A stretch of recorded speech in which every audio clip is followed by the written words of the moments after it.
Malaysia dan Singapura telah mencapai asas persetujuan untuk memperkenalkan skim perjalanan ihsan bagi pergerakan merentasi sempadan untuk rakyat kedua negara tersebut.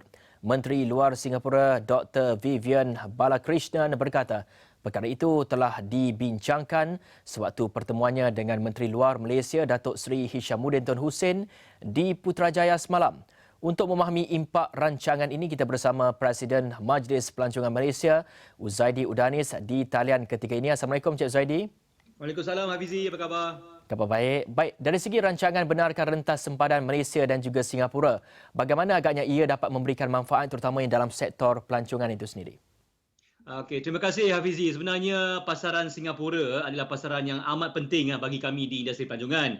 Ia sebenarnya nombor satu ketibaan pelancong ke Malaysia. Walaupun penduduk Singapura agak kecil, tetapi regular dia punya datangan ke Malaysia atau melawat Malaysia ni sentiasa kerap. Jadi itu adalah mengakibatkan kita mengharap sangatlah pasaran Singapura ni. Dengan adanya apa yang semalam Yang Amat Perdana Menteri mengatakan di Facebook posting beliau mengatakan harapan beliau untuk supaya restriction antara travel antara Singapura dengan Malaysia ni boleh lifted secepat mungkin demi untuk memantapkan ekonomi masing-masing negara. Jadi kita masing-masing kita mengharapkan kita mengharap Singapura mengharapkan kita. Jadi ini adalah satu cadangan yang bagus dan kami di industri pelancongan sangat mengalu-alukan untuk kita buka border Singapura Malaysia, insyaAllah.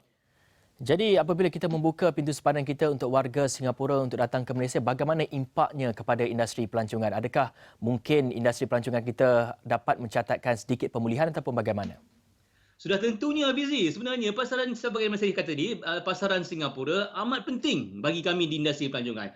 Berbagai-bagai segmen daripada Singapura, pelancong, businessman, investor, manufacturer, semuanya daripada Singapura boleh kita kembalikan semula aktif untuk dan bila-bila pergerakan antara Singapura dengan Malaysia, jadi pergerakan tu memanfaatkan atau menguntungkan industri pelancongan, terutama sekali hotel, pengangkutan juga travel agent juga lah yang dapat manfaatkan kedatangan rakyat Singapura ke Malaysia. Jadi mungkin apa cara terbaik untuk memastikan pelaksanaannya lebih selamat untuk kedua-dua negara ini? Jadi kita kena tengok the big picture, Hafizi. Tengok bagaimana kita boleh, janganlah kita ada kluster Singapura pula kan.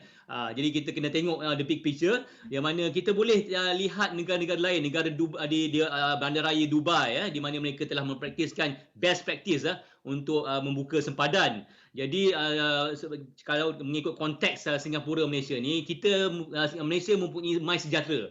Singapura pun mempunyai sistem mereka sendiri. Jadi kalau sistem mereka boleh berinteraksi dengan sistem MySejahtera, saya rasa ini boleh mengurangkanlah masalah ataupun mengurangkan masalah akibat kalau ada kluster-kluster baru Jadi dan juga kalau boleh pelancong-pelancong Singapura dapat menggunakan agensi pelancongan di Malaysia ni yang berdaftar di MOTAC, seperti apa yang kita telah Perdana Menteri telah umumkan menggunakan agensi pelancongan yang berdaftar di MOTAC. Jadi bagaimana pula model pelaksanaan yang boleh kita gunakan di masa hadapan, terutamanya melibatkan kepada negara-negara lain pula seperti di Indonesia, Thailand dan juga sebagainya? Jadi Hafizi, sebenarnya industri pelancongan sangat mengharapkan pasaran antarabangsa. Malaysia ni antara negara yang popular lah, destinasi yang popular kalau berbanding dengan negara lain.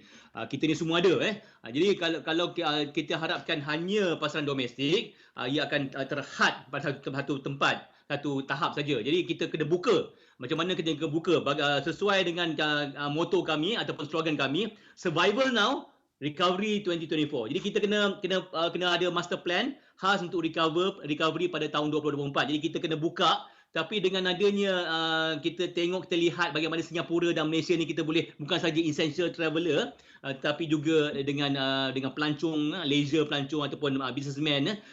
Kalau kita lihat model ni, kalau kita berjaya, insya-Allah kita boleh gunakan model ni ke negara-negara lain. Jadi kita kena tengok semua penggiat industri kena lihat dan memantau jugalah dalam keadaan ni. Jangan kita lepaskan saja nak dapatkan bisnes, tapi sebenarnya kita akan merisaukan rakyat Malaysia. Jadi kita kena make sure kita kena protect dan juga kita kena adakan kita kena ketatkan SOP, tetapi juga kita kena buka pasaran antarabangsa juga. Hafizi. Jadi berdasarkan pengalaman industri pelancongan sebelum ini, bagi pelancong yang datang ataupun datang daripada Singapura yang tiba ke Malaysia ini, apa jenis segmen pelancongan yang mereka minati dan bagaimana agaknya kerajaan boleh untuk langkah awal ini boleh untuk memperkasakan sektor-sektor pelancongan ini?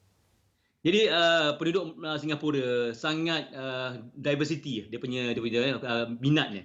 Ada yang minat adventure, ada punya lasak, ada yang minat ecotourism, ada yang minat makanan, ada yang minat macam-macam lagi lah dia punya tu minat dia. Ada yang minat lari, dia pergi ke maraton, dan ada minat yang basikal. Jadi berbagai-bagai segmen yang boleh kita dapati daripada pasaran Singapura.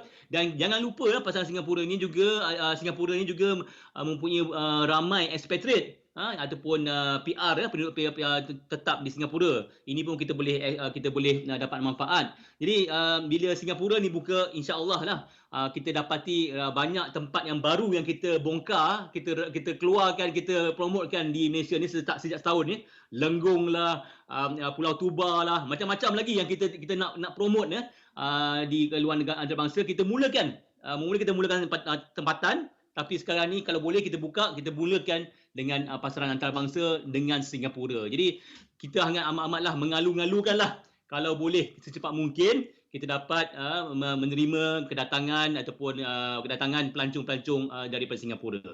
Hafizi. Baik, terima kasih kepada Encik Uzaidi Udanis merupakan Presiden Majlis Pelancongan Malaysia atas perincian itu.